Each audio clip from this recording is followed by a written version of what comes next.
Hey, welcome to the show, everybody. As you know, this is a community more than a channel, and we have a lot of great discussions. And today we're having a way too early discussion on what are the features that we would like to see in the new devices. I know the reMarkable 2 isn't even shipped to everybody yet, but I want to talk about some of these ideas because I can tell you what, QuarkLogic watches this channel with the Papyr. I know Supernote watches this channel, which in a couple days I'm going to have the A7X, which is their new device. And we also know that reMarkable every once in a while watches. So in Onyx, I don't know if they watch. I've never actually been contacted by Onyx, but those three companies I have been. So let's talk about what features that we would like in the new devices. Now, I get it. We could have some updates with software, and those are coming. I know the Papyr's got some great updates coming this new year. I know the reMarkable is going to be updating. I don't know what the Onyx is doing, but the Supernote's doing a lot of things. They're actually very active on Reddit, so we got some really cool stuff coming. But we want to talk about some new devices and what they could be coming up with. I think 2021 is going to be a huge year for e-ink. By the way, I appreciate you guys jumping in the community. YouTube gave me stories. There's some cool stuff going on in there. In fact, we may be doing a kind of a membership thing. I don't know, because I'm going to be giving away a lot of devices. In fact, I'm going to give this A5 away within the next couple weeks. And then Thursdays, I'm going back to live. So exciting time here, but let's get right into it and talk about, first of all, the reMarkable 3. Yeah, I'm already talking about it, not the reMarkable 2, the reMarkable 3. So the reMarkable 2 has got great, as a product, is a great hardware product. I really like the quality of the build. I like the stylus. I like the cover. It really comes along really nicely. But what are some of the ideas that I would like to see in the reMarkable 3? Will we see that this year? Well, number one, I'd like to see color. Who wouldn't like to see color in this thing? That would be amazing. Software upgrades, I think there's a few that would be really good. A reader that actually works would be amazing. And they could actually do that to the 2. And then allowing some changes to the software to make it a little more accessible and work a little bit better. I know they're a company that just wants this to be a paper replacement and that's it. But it would be cool to see some software enhancements this year with the reMarkable 2. But the reMarkable 3, I think on my wish list would be the same hardware. I think the hardware is pretty much perfect. But put in here some color and then upgrade the software, and I think we would have a really killer device in the reMarkable 3. What do you think? What do you want enhancements in the reMarkable 2 down below if reMarkable's reading this in the comments? That would be interesting. The Papyr device. Now this is one that I use. If you watch the channel, I use this almost every single day. Split screen, I love. They're doing some enhancements to it. There's a big rumor, there's a reader coming, which I think would make this device excellent. I love the thinness. The device just works. I'm happy with it. It's going to be selling in Europe soon, which is cool. But what about the Papyr 2? What would you want to see in the Papyr 2? Well, personally, QuarkLogic, I think, is a great company. They actually respond in comments. They come to our live events when I do them here. They do the Quilla, which is great. They actually manufacture the Quilla. If you understand this is a Sony device that they're working with here. And one of the things I've been talking to them and I would love to see them do, and this is a whole new world, but they manufacture this. I would love to see them come into the game and manufacture something to compete with this. That, I think, would be, with their software and just a little bit better hardware, would be off the charts with a good reader.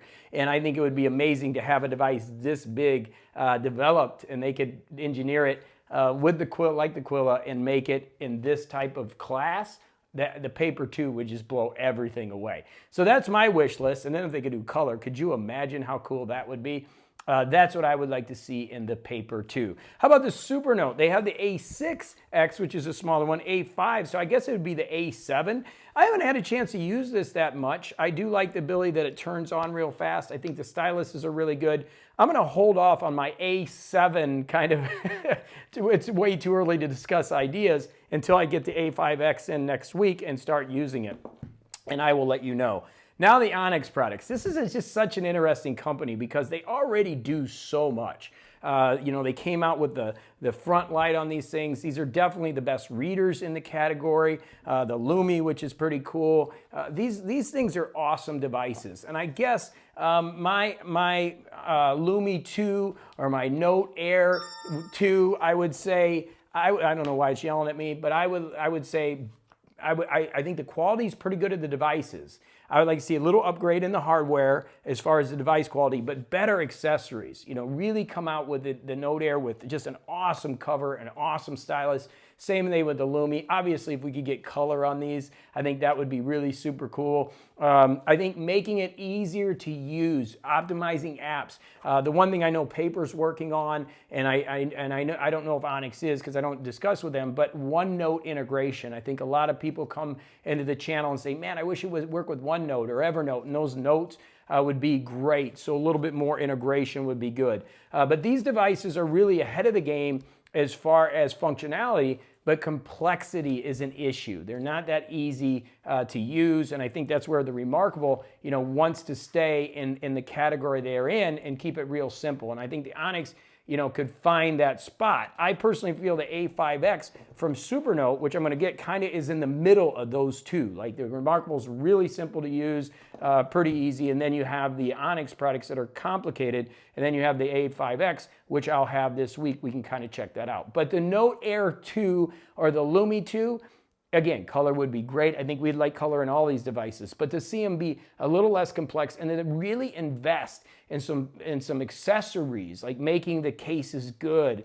Again, I think the hardware is great. I think they're doing a great job, but to really put some time into that, I think Onyx would be really moving up in the category and with their products. So it's really interesting discussion. I mean, it's way too early to discuss. I mean, like the reMarkable 2 is just getting through their shipping schedule, right? Papyr just came out in June or July. QuarkLogic's gonna be like, JB, what are you talking about the Papyr 2 already for?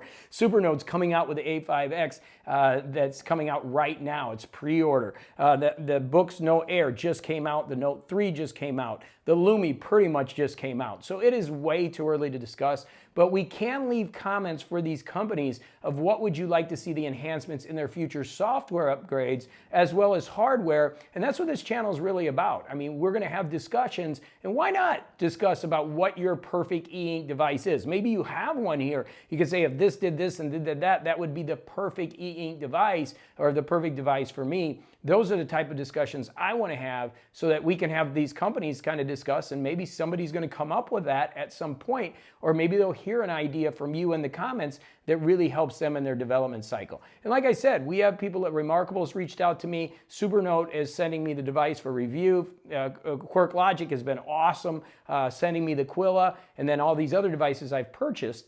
But they've talked to me. I haven't reached, nobody from Onyx has reached out to me. And Onyx, if you're listening, reach out. We would love our community to be able to communicate with you these ideas and thoughts to help you with your products as kind of our test group, which is our community here.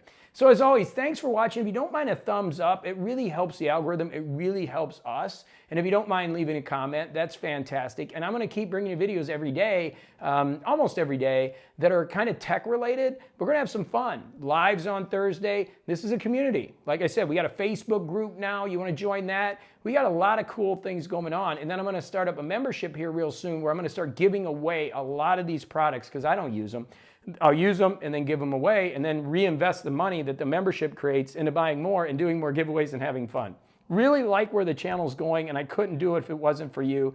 Let's go start 2021 awesome and have this discussion about way too early about the reMarkable 3, the Papyr 2, Supernote A7X, the Note Air 2, and the Lumi 2. What would you like to see? All right, go have a fantastic day.